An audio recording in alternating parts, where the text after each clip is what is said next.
श्री सद्गुरु महाराज की जय। प्रातः स्मरणीय अनंत श्री विभूषित परमाराध्य संत सद्गुरु महर्षि में परमहंस जी महाराज का प्रवचन, ईश्वर के पास क्यों जाना चाहिए, इस प्रवचन का चौथा अंतिम भाग। जय जय जय हनुमान गोसाई, कृपा करो गुरुदेव की नाई। गोस्वामी तुलसीदास जी को रघुराई और गुरु दोनों में प्रेम है। चाहे गुरु नानक या कबीर साहब जैसा बनो तब भी गुरु, और तुलसीदास जी जैसा बनो तब भी गुरु, किंतु अयोग्य गुरु के लिए मैं नहीं कहता। स्थूल ध्यान कीजिए। स्थूल ध्यान कहाँ किया जाए? अपने हृदय में ध्यान कीजिए। मैं तो कहूँगा आप सुतीक्ष्ण मुनि जैसा ध्यान कीजिए। श्री राम वनवास जाते हैं। सुतीक्ष्ण मुनि अगस्त मुनि के शिष्य थे। सुतीक्ष्ण को मालूम हुआ कि श्री राम मेरी कुटी में आवेंगे। उन्हें बड़ा आनंद हुआ। आनंद में आकर वे नाचने कूदने लगे। कुछ देर नाचने कूदने के बाद वह आंख बंद करके ध्यान करने बैठ गए।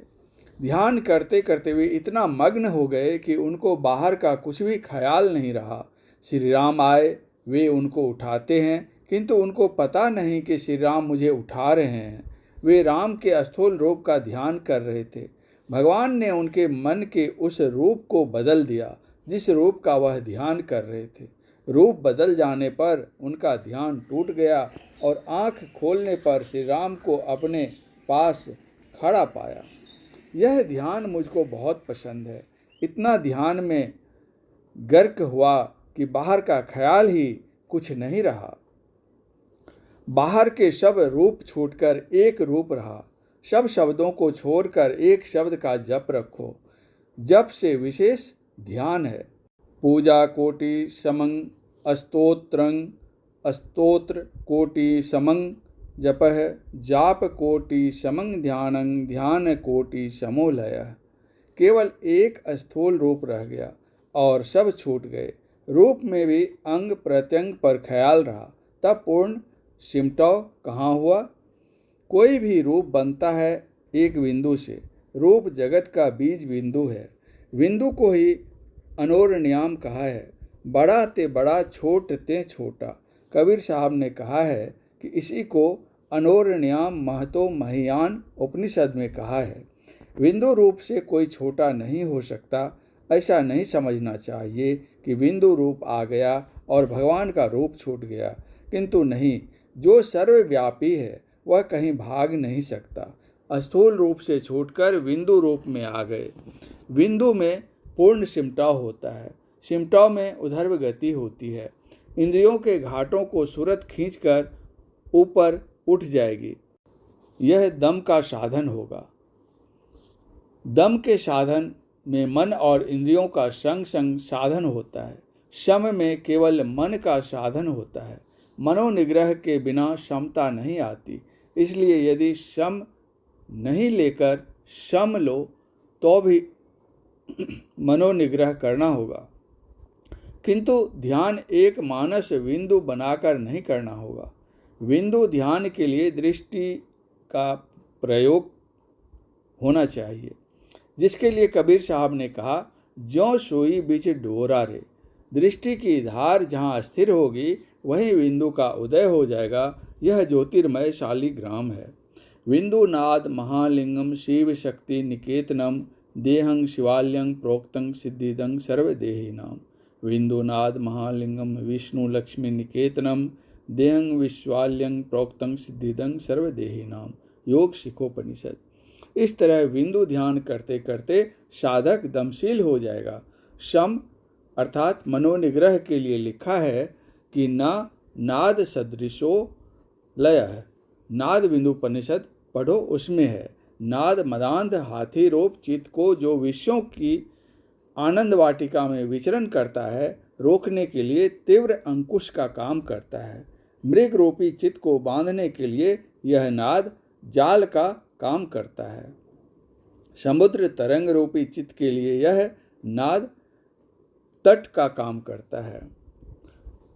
मनोमत गजेन्द्रस्य विश्वोद्यानचारिणः नियामन समर्थोऽयं निनादो निशीतांकुशः नादोऽन्तरं सारं बन्धने वागुरायते अंतरंग समुद्रस्य रोधे विलायते पीवा।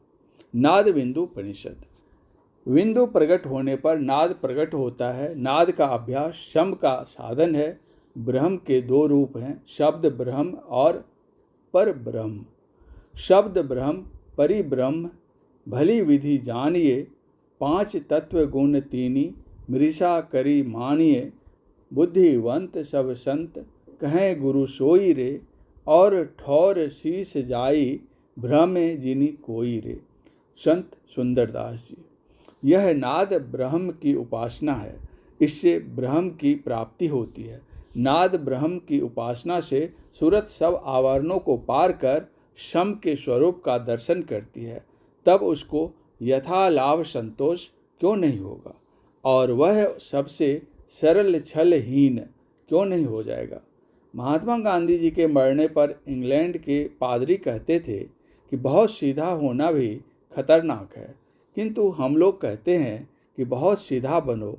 सीधा बनने का अर्थ बेवकूफ़ होना नहीं है।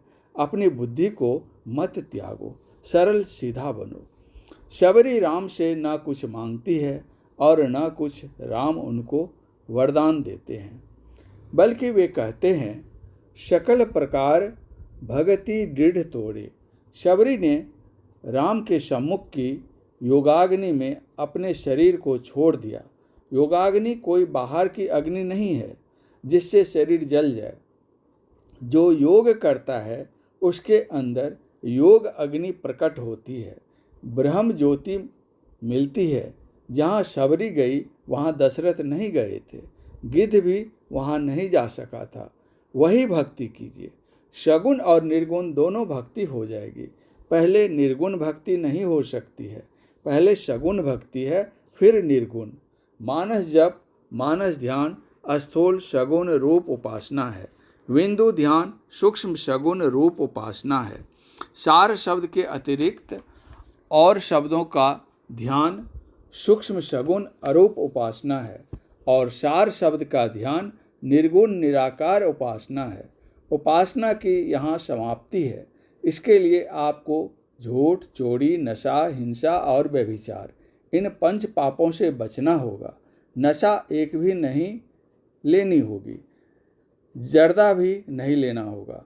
इस तरह भोजन वगैरह का संभाल होना चाहिए। ऐसा नहीं कि केवल जान लिया और संभाल नहीं है तो सफलता नहीं हो सकती है। परम पूज्य गुरुदेव का यह प्रवचन भागलपुर जिलांतर्गत कहलगांव के धर्मशाला में दिनांक 12/3/1955 ईस्वी को अपराह्नकालीन सत्संग में हुआ था। श्री सद्गुरु महाराज की जय।